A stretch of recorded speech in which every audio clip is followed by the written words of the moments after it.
Some of us were told what? Go to school so you can get a good what? No, first you got to get some grades. You got to get an education. And once you have the degree that says that you went through that process, then you can get a good job. And then once you have the good job, then what? I don't know. We don't know. You get the degree at Walmart at some point is what I figured out. You can go back and you can start looking where this programming, where it began. At one time, we were all entrepreneurial. It was either you figured out a way, you made something happen, or you simply didn't eat. Over a period of time, as we became the richest country on the planet, the fattest country on the planet, the country where you could do not much, not become much, and still have a roof over your head, still have an Xbox and some marijuana in the house, in the richest country in the planet. It's real simple. If you don't figure out a way, you simply don't eat. There is not a program to set you up to entitle you to take care of you. Only in this country can you get away with violating the laws of nature and still have food in your belly. Now, some of you guys got a little mad. I know. I understand. Some of you should have took a little before you came into my presentation.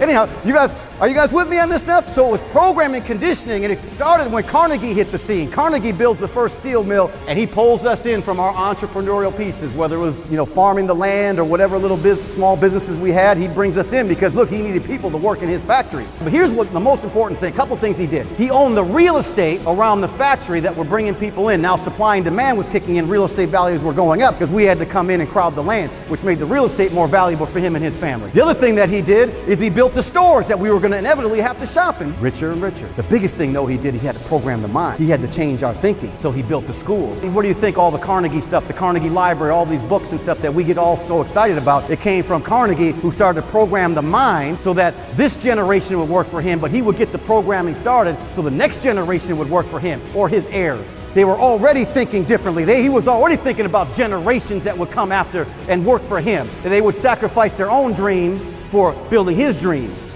So this programming and conditioning started to get us to march in line. Because think about it like this, those same schools that he built, that when the bell rang for recess, it was the exact same bell that was ringing in the factory. Have you guys ever seen the movie 7 Years a Slave? Man, I've watched this movie several times. Every time I see it, I'm depressed for days. Like, I know I'm out for 2 days. I don't know why I keep going back and watching it. But look, Jim Rohn one time taught me, he said, take me to a movie, make me laugh, make me cry, but don't let me leave the same. And so I love to see things that have meaning and have purpose and power to it. You guys with me?